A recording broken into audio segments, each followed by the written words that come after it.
Bas. Ya. Ni kan rambut saya pun dah serabai. Fimi panas. Jadi Fimi buka lah jaket Fimi tadi. Tapi Fimi pakai ni life jacket untuk keselamatan. Baguslah. Apa-apa pun keselamatan tu penting. Dan sebut pasal keselamatan ni. Kebetulan. Sebenarnya kita nak saksikan segmen seterusnya ni. Iaitu segmen Stakik dan Haji. Jadi kawan-kawan, sekarang jom kita saksikan Stakik dan Haji at Kids on Tour. Saya suka gaya awak. Saya suka pergerakan awak. Mari kita sama-sama saksikan Stakik dan Haji At Kids on Tour.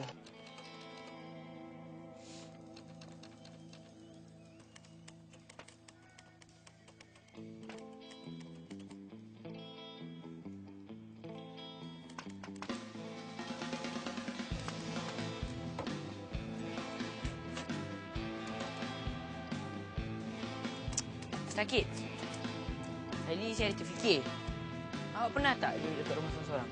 Pernah, banyak kali. Saya dah biasalah. Selalu awak buat apa duduk seorang-seorang? Kadang-kadang saya tengok DVD ke, saya main komputer. Tapi yang paling seronok, saya dapat tidur puas-puas. Awak kan tempat kerja bertidur juga. Pernah tak kalau tetamu yang datang tapi tak diundang? Pernah? Awak buat apa? Awak ajak dia masuk? Taklah. Takut saya. Saya biarkan je lah. Lepas berapa minit macam tu dia pergi. Apa lagi? Saya terus telefon mak ayah saya. Saya suka cara awak. Saya suka gaya awak. Sebenarnya itulah tindakan yang sepatutnya. Kalau orang yang tak kenal kita, tak boleh panggil dia masuk. Betul tak? Betul? Kecuali kalau macam sepupu kita, kawan-kawan kita, macam tetamu yang kita undang. Kalau saya pergi, jangan pula tak buka pintu. Mana ada. Kalau awak datang, saya buka pintu luas. Bukan tu je, saya siap buat air lagi untuk awak. Manalah tahu.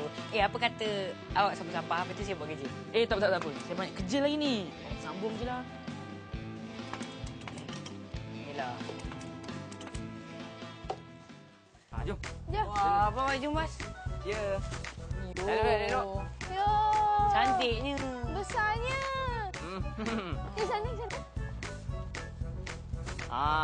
Ni dia. Tadi kita tengok jauh kan? Betul. Tak salah, Bas, kalau kita naik bot datang ke sini. Kalau kita tak turun, lihat pemandangan. Betul. Jadi kawan-kawan, itulah dia.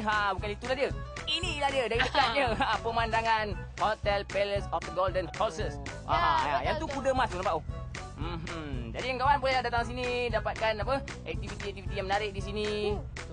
Di samping dapat menginap di hotel yang orang cakap memang hotel yang terkenal dekat Kuala Lumpur ni. Datanglah ke sini kalau kawan-kawan nak lihat secara dekat. Betul. Hotel yang semua ni. Dan sekarang ni, Ya. Sweet, ajak kawan kita nak ada apa lepas ni? Lepas ni kita orang nak pergi sambung lagi tengok pemandangan di semua tempat. Betul, tapi sebelum tu kawan semua kena tengok dulu rancangan seterusnya. Jumpa lepas ni.